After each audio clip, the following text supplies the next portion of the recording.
Hello everyone, this is Lord Kernian here, and I'm here with the second round of the Nova Open tournament that took place in August of 2014. And this round sees me drawn against Chaos Dwarves. So here's my list if you haven't seen it before. And here's my opponent's list. So he has a level 2 Metal Demon Smith, a Demon Smith level 2 Death. The Death Demon Smith is his general. BSB, two Hobgoblin Khans, both of whom are riding wolves, one who has Dragonbane Gem, the other one who has the Potion of Foolhardiness. Then he's got 37 Infernal Guard with Blunderbusses and a Standard of Discipline, filling out his core, along with 48 Hobgoblins, Musician Standard, and Shield. He's also got 3 units of 3 Bull Centaurs with Musician and Shields. He's got 2 Magma Cannons, a Kadai Destroyer, and a Hell Cannon. So I get this list, and immediately I know that I'm looking for a draw. Well, I mean, there's no draws in this tournament, so I'm looking for a minimal win or a minimal loss. I'm basically trying to minimize the number of points killed. Because I'm looking at this, and he's got 3 templates, large templates, that are strength 5. And my whole army's toughness 3. So that's just not something that I'm going to really have much of a chance against with that amount of shooting, especially with how big some of those templates are, especially the Magma Cannon ones. On top of that, he's got a big unit of Blunderbuss Infernal Guard. If they open up, they're just going to wipe one of my infantry units, more than likely. So this is fortunately, the only consolation is that Blunderbuss is a short range. So I'm going to use that. My goal here is to use that to my advantage, sit back, make him come to me, try to pick up points where I can, try to minimize the amount that I lost however I can, and try to keep this a close game. I think optimal situation, I'm going to hope to get an 11-9 win, and worst case scenario, I'm going to try to keep it to an 11-9 loss, and maybe pick up some bonus objectives by getting into his deployment zone or something like that. So here's deployment. I'll go through his deployment first, going left to right. He's got a unit of Bull Centaurs. Next to them, he's got another unit of Bull Centaurs. This one has a Hobgoblin Khan. I forget which one it was. It doesn't really play into the game. Next to them, he's got a unit of his big unit of Hobgoblins. Next to them, he's got another unit of Bull Centaurs. Next to them, he's got his Infernal Guard. And then all the way over behind the building, he's got his Kadai. Behind the Infernal Guard and the Bull Centaurs, he's got his War Machines with both of his characters kind of huddling between them to provide rerolls to hit. So my deployment going left to right, I have a Bolt Thrower, Reavers, Archers, Bolt Thrower in the woods.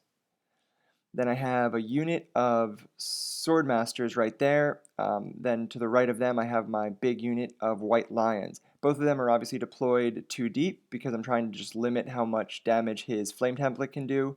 He can still do a decent amount of damage. I think if he gets a direct hit with the Fat Part, he'll still hit 10, but it's better than hitting, 18 or 20 if I'm ranked 3 or 4 deep.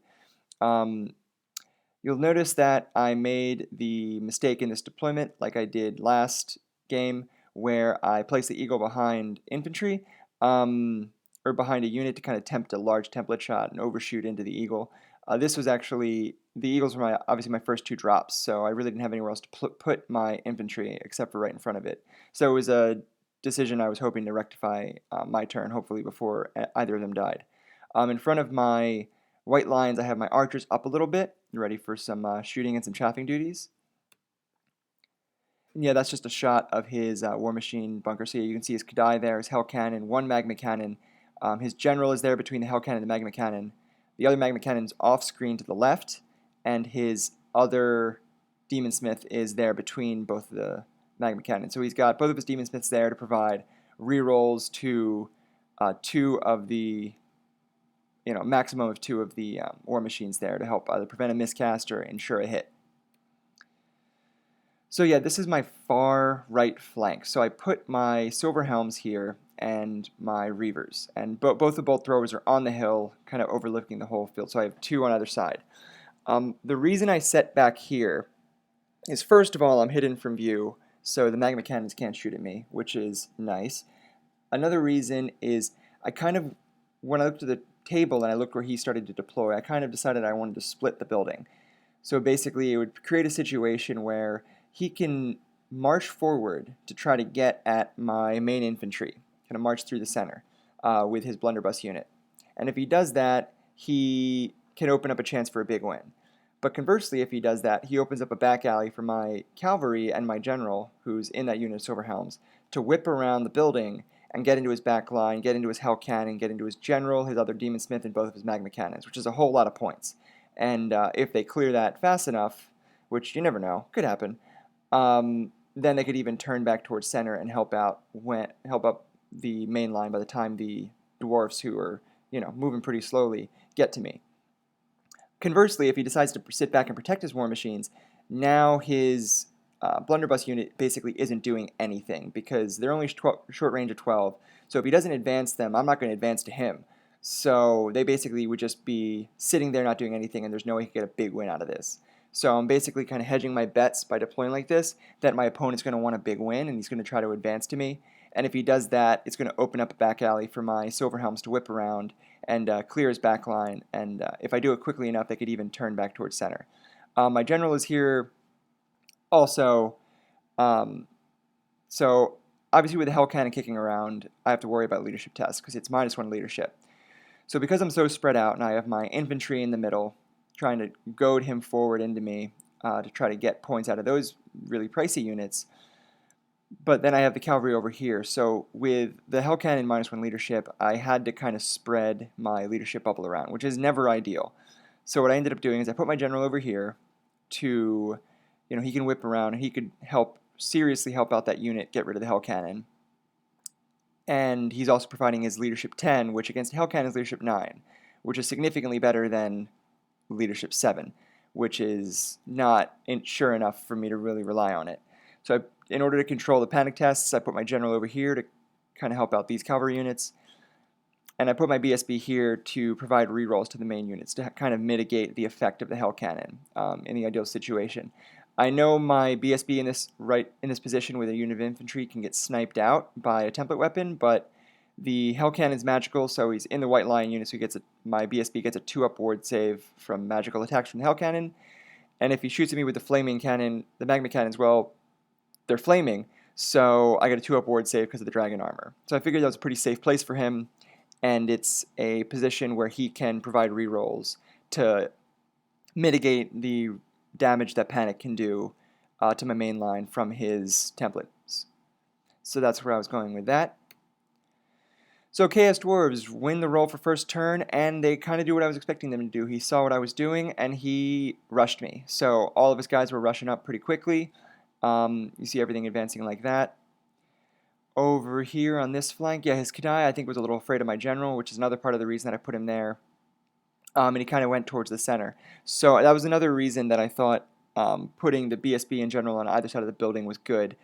Because now on whether the Kadai goes center or whether the Kadai goes to the right of the building, I have a guy with dragon armor that can mitigate, and in the case of my general, kill the Kadai without him doing much. So it gave me a lot of options to counter the Kadai if I can't get rid of him in combat.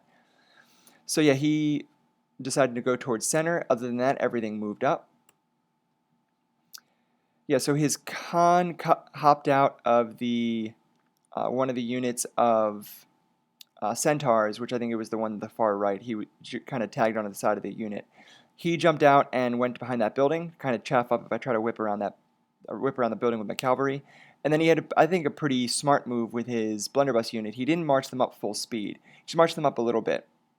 So in my turn, if I advance my Silver Helms too much and get into line of sight, he can just quick reform with his blunderbuss unit and then shoot at my Silver Helms. So he didn't march all the way past so that he was beyond the building, instead allowing him the option to quick reform to shoot me if I advanced too far. So basically what's going to force me to do is not advance far enough and get in a position where it's a really long charge in the Hell Cannon, and then his Khan is right there to chaff me, to buy him another turn. So I thought that was a pretty smart move, to not advance so aggressively that he's removing the threat of the blunderbusses against my Silver Helms. So then magic was pretty uneventful. He didn't really have any spells that were that helpful. He didn't roll Final Trans. He didn't roll Doom and Darkness. I forget what spells he did have, but they didn't really have much of an effect on the game because I was deployed all the way back, so death was pretty uneventful. And, well, yeah, you'll see why metal was pretty uneventful right now, because we go to the shooting phase. And he puts his Hell Cannon directly over the center. It scatters a little bit, but still hits one. So it kills one Silverhound, one or two.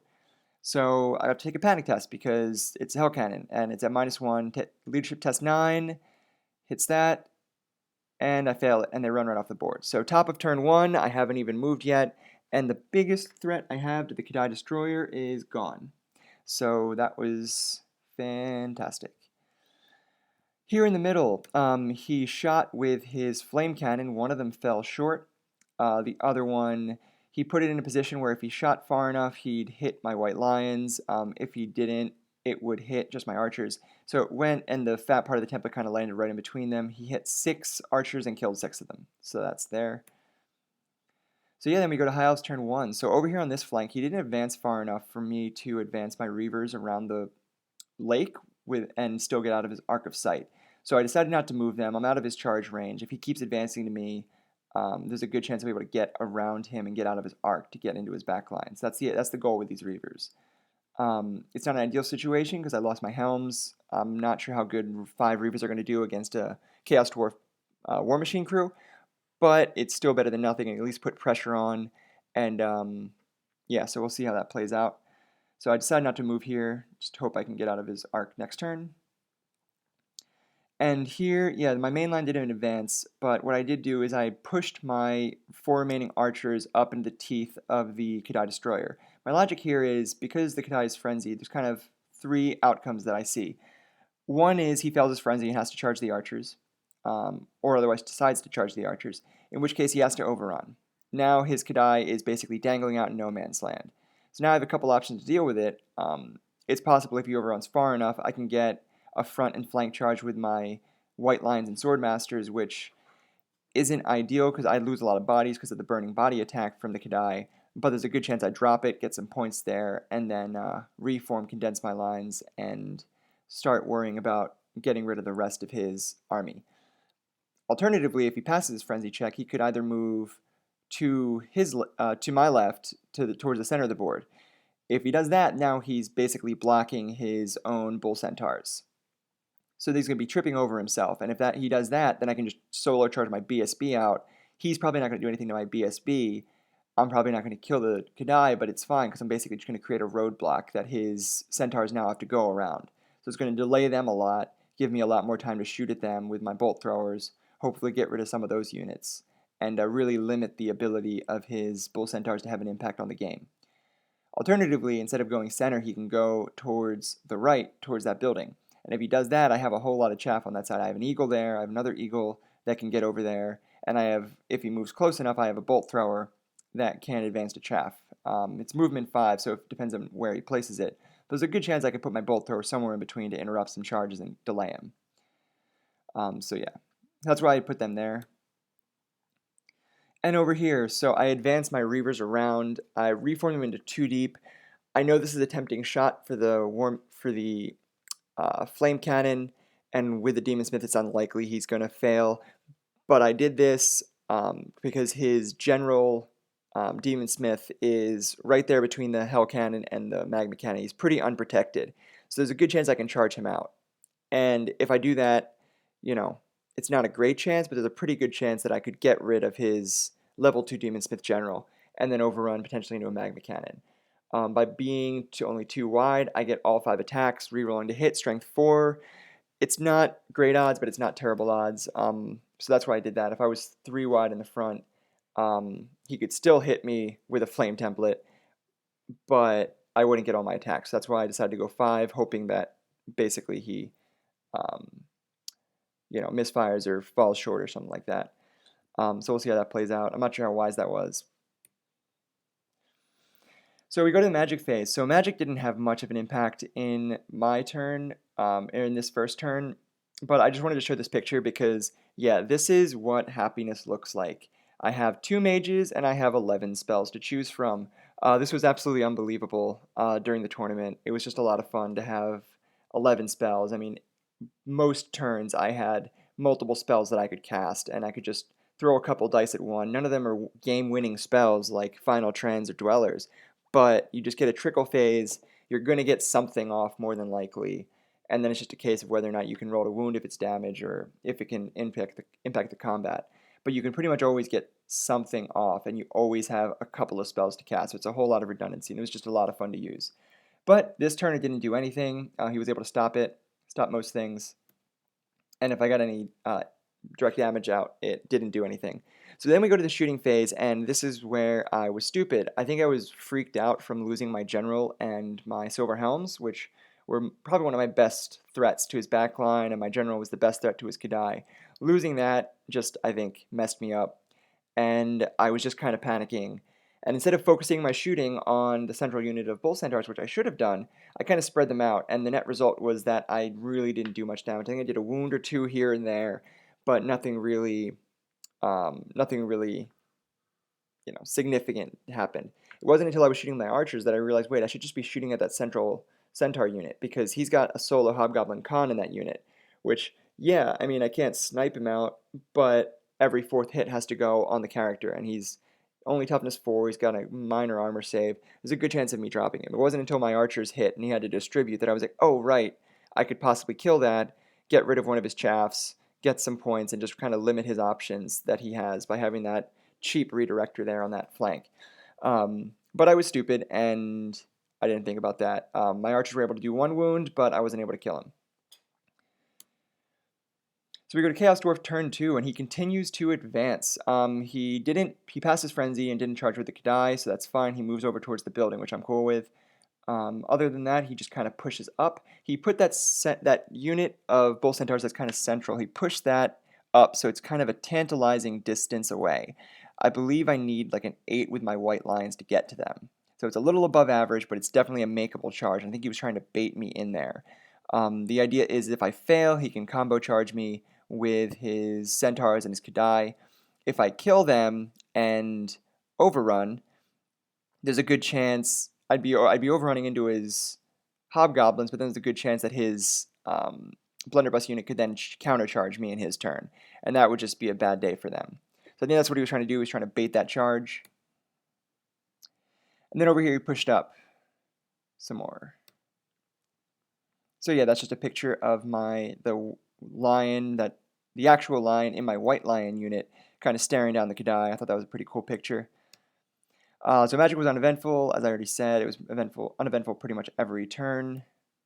Then we go to the shooting phase, and yeah, with the Demon Smith, I mean, I guess I just didn't equate. It's like, oh, there's a chance he misfires and the chance that he doesn't roll the right hit. Well, yeah, when he has a reroll every single time because of his Demon Smiths, like, yeah, he's going to hit me. So he got a direct hit, killed all 5. So yeah, that sucks.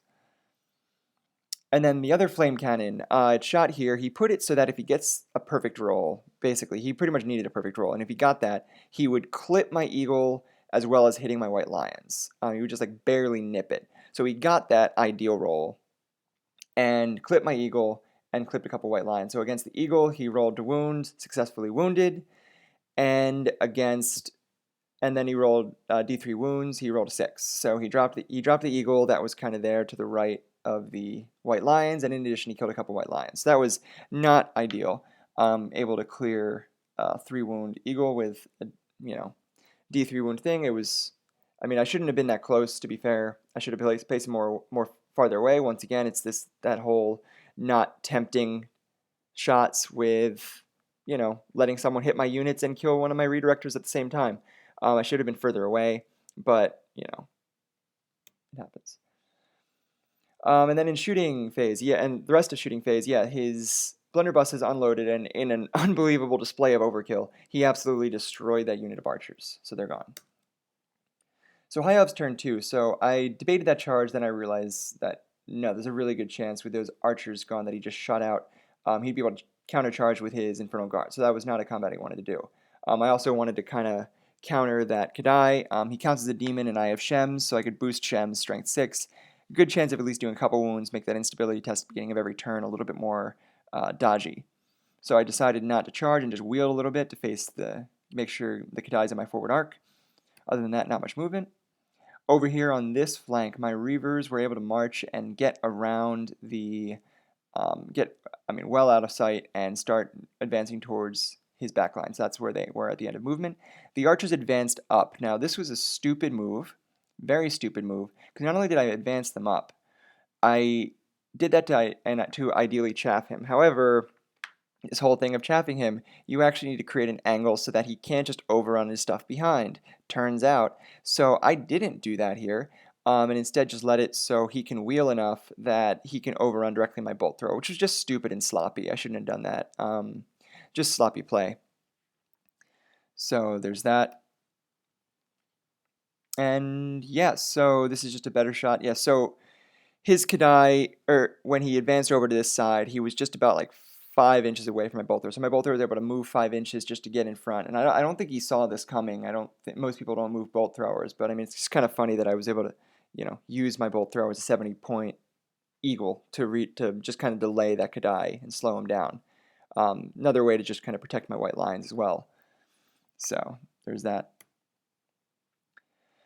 So magic phase, I cast Shems from my Lore Master at the Kadai, and he scrolls it. So it was a waste. And Chaos Dwarf turn 3. So yeah, he takes that charge into the archers, and he was able to wheel enough so that he would clip the bolt thrower with the overrun. So I didn't think he could make that wheel, but like I said, it was just sloppy play. I shouldn't have chanced it. Other than that, the Bull Centaur unit that was the center of the 3 units, the Hobgoblin Khan jumped out, and then the unit wheeled over to face my Reavers, and also they're facing the Bolt Thrower that's over there on that far flank, so that if my Reavers just go around them, the Bull Centaurs have a decently long charge, but very makeable charge, into my Bolt Thrower back there. So yeah, as I said, the Khan jumped out of that central bull unit, which you can see the central bull unit there that he was in. This is before they wheeled to face the Reavers. He jumped out and parked 1 inch in front of the Swordmasters, and then another good move, he just moved his Bull Centaurs directly behind them. So I guess the idea here is I charge into the Khan, I kill him, and then I overrun to the Bulls behind. We fight the second combat, though, in his turn. So by doing that, it gives him a chance to countercharge. It gives him a chance to maybe cast some magic buffs. He can cast, I think he has Soul Blight with his Death Mage. He can cast that and just, really influence that combat and, give me a hard time. So it'll let him influence the more important of those two combats in his phase by putting that chaff in front and letting me have the overrun. So I think that was a smart move to do it that way. Hell Cannon also failed his restrain tent this turn and had to go up. The rest of his line in the center, which I don't have a picture of, marched up, including his guys with the blunderbusses, the Infernal Guard. Yep, that's just a better shot of how he's blocking me. Yeah, so I'll charge in, I'll overrun, and then we'll fight that second combat in his turn. So yeah, and then over here he moved his other Hobgoblin Khan up to chaff my White Lions. He didn't charge the Bolt Thrower with his Kadai. I think he was trying to bait me to charge him, and then he could countercharge with my with his Blunderbuss unit. So we go to the shooting phase. Magic was once again uneventful, and I think actually his level 2. I think this was actually the turn. His level 2 metal cast the Aura Scaly Skin spell and miscast, and both of them took a Strength 6 hit. The general was saved by the Charm Shield. The other guy took a wound. Then we go to the shooting phase, and he misfired from one of the Hell Cannons. He was shooting at the Reavers on the far left, and he misfired one, and it blew up. So that was great. I'll take free points. The other Flame Cannon fell short, and the Hell Cannon obviously failed its test and moved, so it can't shoot. Then there's this combat, and yeah, then unpredictably, he killed me, he pursued, and he ran directly into the Bolt Thrower, which, like I said, was just sloppy play. I should have known better than that. High Elves turn 3, so I took that charge, just try to get it out of the way. Reavers move more around the Centaurs, so they're kind of roughly where the wall is. I don't have a picture of that, but you'll see that in a later picture, where they ended up. And then over here, my White Lions charged, and then my Eagle moved up to center to chaff his Infernal Guards. They can't march forward and shoot me. I just put him in a position where he can't get into range of me without charging the Eagle, so he's not going to be shooting at my White Lions. That's why I did that. Magic, I cast Death Sig. It was dispelled. I don't think I was in combat, so I couldn't cast any of the magical buffs. So I tried to buff the Sword Masters, but he was able to stop everything. I think I rolled pretty low. Shooting bolt throwers shot at the bull centaurs that were behind the chaffing, um, con, and I killed 2 of them. So that was nice. I finally got some hits. I mean, I am hitting on 3s, wounding on 3s, and D3 wounds out of 4 of them now since the bolt thrower didn't move. But I was able to do 6 wounds. So I think that's about average. So that was pretty good.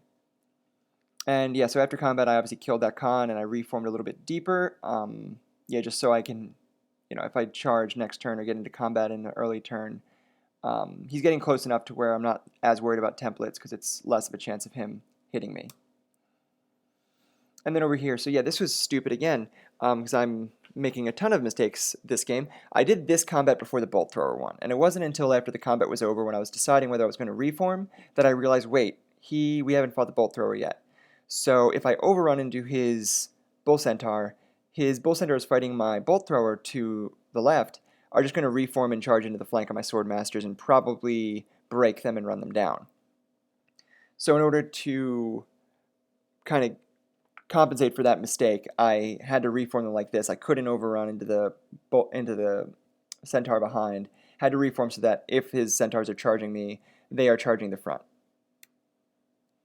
And then when we fought this one, he saw that. He's like, nope, not going to do it, and just reformed like that to face my Reavers. And you can see my Reavers there. That's where they moved to. So Chaos Dwarf turn 4. This turn, he did decide to charge the Bolt Thrower with his Kadai when he saw that I wasn't taking the bait. So yeah, he did. So he charged that there. Otherwise, he moved up a little bit and was going to, I guess, shoot at my eagle. So then we go here. Yeah, his centaurs that were in the lake charged up and made, like, I think they needed like a 9 or 10 or something to get in that bolt thrower, but they made it. And then these guys charged my Reavers, and I fled. And he didn't catch me. So shooting phase. Yeah, another extreme example of overkill. Just absolutely blew that thing out of the water. And over here, so he put his flame template to hit my swordmaster since I had to wheel a little bit to not get flank charged, and in doing so, he was able to hit most of the unit, dropped an entire rank plus, so that was not ideal. And there, yeah, he obviously killed the bolt thrower, overran. He actually ran really, really low distance for the overrun. So it was around this point that we actually got the 30-minute warning. I didn't think we were playing that slow, but apparently we were. We did have to backtrack a little bit at one point. After one of the Demon Smith tests, he failed, and he thought he would have lost his general, but then he realized that the general didn't take a wound, and we backtracked a little bit, and that delayed us. We also had a couple rules queries. So, I mean, apparently we were playing a lot slower than either of us thought. So we got the 30-minute warning. They were just basically like, finish this turn, don't start a new one. So, okay. Time to go for broke. So I charged my white lions in. White lions aren't there because this was actually taken after part of cleanup. So, but pretend the white lions are there in combat with the Kadai. I'll just skip right to it. I didn't kill the Kadai. I left him on like 2 wounds, I think. The Kadai killed a bunch of me. He didn't drop me below 50% though, so it ended up being a waste. But it was worth the risk. I mean, I ended up getting 50% from the Kadai because of that, so that's at least nice. Then over here, I charged into this bull centaur, but I wasn't able to kill him. So I ended up leaving him on, I believe it was like 1 wound left. Losing the entire back rank, I lost a whole lot of attacks at that unit, and so I only dealt like 1 or 2 wounds. He dealt 1 or 2 wounds back. I won by charge, and he stood. So yeah, so that wasn't great. So we counted it all up. I hadn't killed much. I had gotten a couple of half points. Other than that, I had killed Khans and his thing that misfired. So the end result was 13-7 Chaos Dwarfs. He broke me, so he ended up getting 14 points. I got a unit into his deployment zone when my Reavers rallied. So I got a +1 point for that, but I also lost a point for being broken. So I ended up with 7 points for this, which, I mean, isn't great. I mean, I was hoping for, at worst, an 11-9 loss, and I was hoping, in best case scenario, an 11-9 win. But 13-7, 500 victory point difference, 500 to 700 point difference, it's not terrible. And I think if I had played better and wasn't stupid so many times, it could have been a lot closer. So yeah, that just shows the end of the game. So what could I have done differently? Well, I think I think my biggest mistake was spreading the bubble around. I mean, I knew that it was a risk and I took it, but I just shouldn't have. I should have put everything behind that building. It would have made it really hard for his flame cannons to do anything.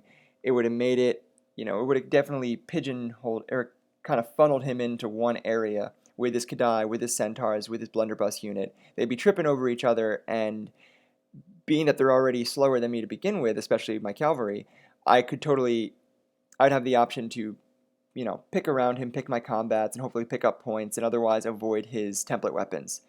The reason I was hesitant to do that was because if his blunderbusses got around that building and got into shooting, they could be doing a whole lot of damage, which is why I deployed all the way back here. But I think it would have been better if I deployed all the way back in the back corner, make him come to me, make him kind of funnel himself into a corner, and then just pick up points where I could, and really limit the effect of his template shooting by using that big building right there.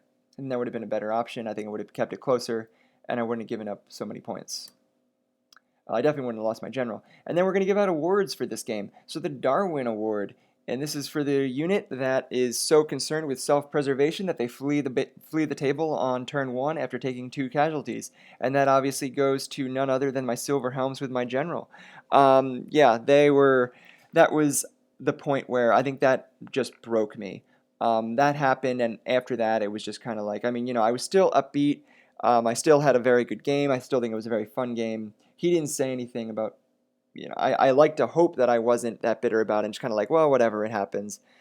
He felt bad after it happened and was like, oh, I'm sorry. I mean, I was like, hey, I mean, it's a tournament. I can't expect you to do anything else than this. This isn't a fun game where we can just do takebacks. Like, you're playing for wins and you're playing for tournaments. So like, it's cool. It's all cool. But yeah, I think when that happened, just kind of like the air came out of my sails, and it was just like, well, we're gonna see what I can do here. And I was kind of, you know, in retrospect of how bad I thought it was going to go after that happened, I'm actually kind of happy it ended up only a 13-7. But yeah, so there's that. And yeah, thank you for watching the report. Leave comments below if you have any comments, if you thought anything else I could have done differently, done better. And yeah, hope you enjoyed it. Thanks for watching. Bye.